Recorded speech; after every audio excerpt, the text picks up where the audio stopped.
everybody, welcome back to another video. Today I'm going to be giving you guys feel-good book recommendations because right now is not really feel-good in the world. So I decided why not give you guys books that I have read within the past 6 months that are just so wonderful when you want to get out of a bad mood or just want to stick with a good mood that you're already in. These books will give you a laugh, it'll make you feel some warm fuzzies, it'll just make you feel good. And I hope that it does make you feel good. If not, I'm so sorry. So without further ado, let's just jump right on into it. So the first book I read actually like 6 months ago, and it was phenomenal. It made me cackle, laugh, and I'm not afraid to admit that because that is my normal laugh. I sound like a witch, but we love that.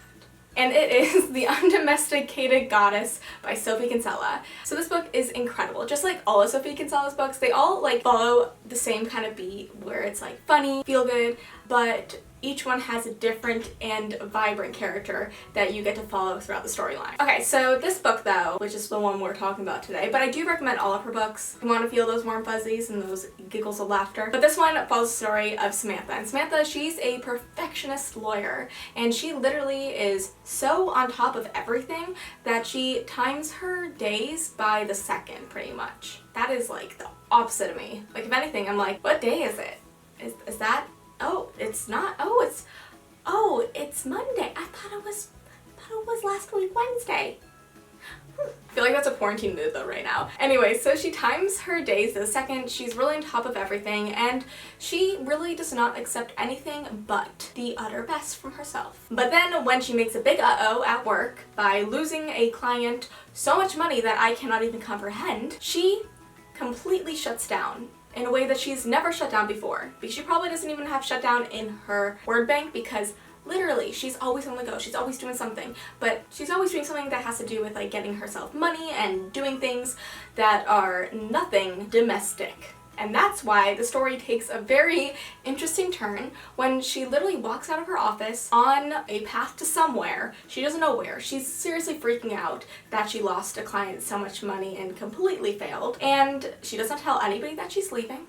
She just goes. She doesn't stop at her apartment, no nothing. She goes on the train, she leaves London, and somehow finds herself out in the countryside where she knocks on a front door of an estate and somehow gets mistaken as the new housekeeper. And she rolls with it because what does she have to lose? But the thing that she shouldn't have rolled with was being a housekeeper because she's the most undomesticated person in the universe. Babies are more domesticated than her because she only really knows how to toast bread. So when she gets brought aboard to be a part of this estate as the housekeeper, having to make fancy meals and do laundry and tidy everything up and make everything look spotless, she is in for a whirlwind, that's for sure. So yes, it's a total mess of a thing that she has gotten herself into, but she rolls with it because she takes a deep breath and she learns that you cannot always control everything, and sometimes you just gotta go with the flow. And so she does, and she finds love along the way, and she finds purpose once more. And it's truly a phenomenal read because you'll be in hysterics at some points in this book, like I was, because I am a person that only really laughs in a book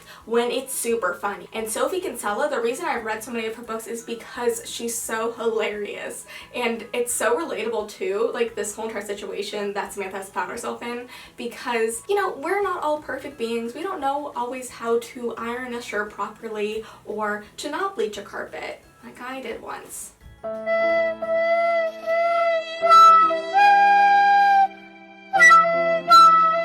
Yeah, I'm never living that down. So it's in a way like, you know, you're like, yeah, like I can relate to that, and it completely like pulls you out of reality and into her actuality, which is a complete and utter crap show. But guess what? It's phenomenal. It's great, and I highly recommend this book. Okay, so the next book is also a very escapism read, and it's literally gonna transport you, not like literally, it's not time travel, okay, but it is a book that's going to take you on a journey throughout Scotland with a literary twist. So let me share that with you. So the next book is The Bookshop on the Corner by Jenny Colin, and oh my gosh, it was such a delight to read this book. It made me feel so warm and so fuzzy and so like just like reminiscent of my time in Scotland. And I think that now, as we all are very much, you know, homebodies, as we have to be, this is the perfect read if you want to leave the house for a little bit without actually physically leaving it. So this book follows the story of a former librarian named Nina, and she loses her job at the library she worked at in the city because it gets turned into a community center that's very not bookish.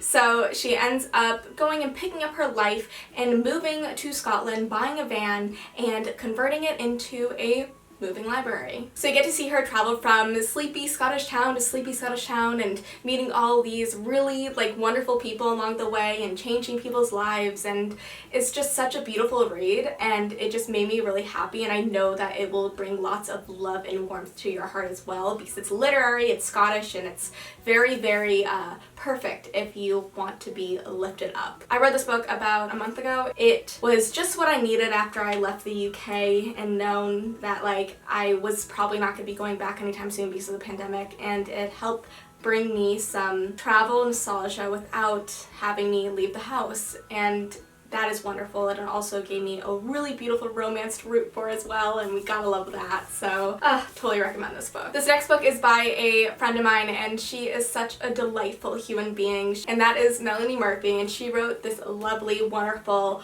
just inspiring book called If Only, and it is such a gift in my life to have this book now in my memory for life because it's just one of those reads that you just end up adoring. Melanie is a wonderful writer, and let me tell you a little bit about this book. So this book follows the story of Erin, and Erin, she is not living her best life, to say the least. She hates her job, she's jealous of her perfect roommate, and she also just called off her wedding, so things are not really perfect in her world. And she feels that longing, that void in her heart, and she wants to go and fill it, but she doesn't know exactly how to. So she goes home to visit her beloved grandmother as a very welcome distraction, and let me tell you, it definitely does set her off on a journey that's truly full of just finding yourself, and I feel like right now a lot of us are trying to do that. But then when Erin gets handed a family heirloom that literally is going to change her life because of some magical properties. This is definitely like magical realism in this book, by the way, and I love that because this heirloom can help her answer questions that she has been constantly asking herself for years but never have had the answers to. And now with this family heirloom in her hands, she might have a way of answering those questions she's always longed for the answers to. I truly just love how this book shows through Erin just how all of us as humans are not perfect. We're not going to be like this ideal person all the time. We're going to have issues. We're going to have questions that we cannot answer without having the time to answer them. And we always are thinking about, you know, the past when we should be learning from the past but moving forward into the future. And I feel like Melanie definitely portrays that in this book through Erin's story. And it's just truly beautiful, and it's just, and so just good. So I hope you guys like it and love it as much as I did. Okay, so this last book is definitely for all of you Outlander lovers, but also for lovers of, you know, having high expectations because of fictional characters. Lover because they are, sadly, not real. But this book definitely shows that mentality and trying to find that perfect fictional character by searching for them. And it's incredible. So, what is this book, you may ask? Well, it is called Finding Fraser, and I literally was shocked that this book was a thing, and it was blurbed by the author of Outlander, Diana Gabaldon, so it has her mark of approval, which is the coolest thing ever. But it is so just like wonderful because I got this book like a couple years back. I didn't read it until about 3 months ago, and I was like, how the heck didn't I read this until 3 months ago? It is such a great book, especially for Outlander lovers, but also if you just want a good read, like that is right here for ya. So this book follows the story of Emma. She's almost 30 and in desperate need of a change in her life. And she's a pretty much normal gal, other than the fact that she has had so many failed relationships in the past because she has very high expectations because she is a type. And that type is Jamie Fraser. If she could rip him from the pages of that book, she would, and have him as her own. Sorry, Claire, back off. So in order to find her version of Jamie, she is going to pick up and go to Scotland. So after selling all of her worldly possessions, she has just herself, her travel blog, and her desire of finding her Jamie.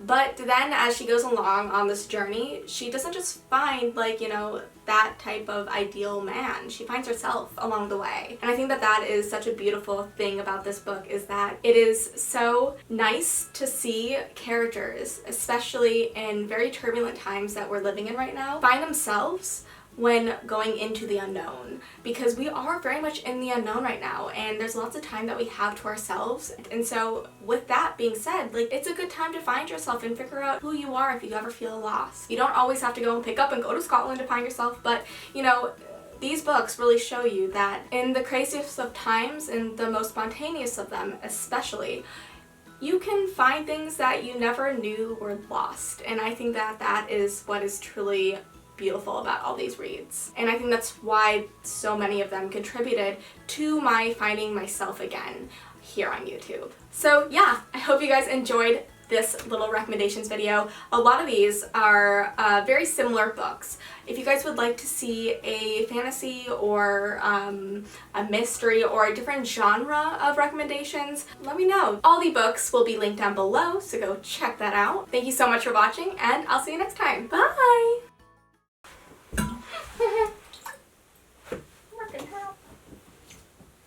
Just like spilled all this water. Oh my god, literally, I have paint on this and now it's like it's all over the floor. God, I just failed so many times on camera. Fail. So if you're wondering what just happened, I spilled some water on the ground and then went to go grab a rag, and the rag had paint on it because I was painting earlier, and I was using the rag to wipe some paint off my hands and the paint didn't dry, and so I wiped the paint on the floor, and now it's a bigger problem than it was to begin with. How's your quarantine going?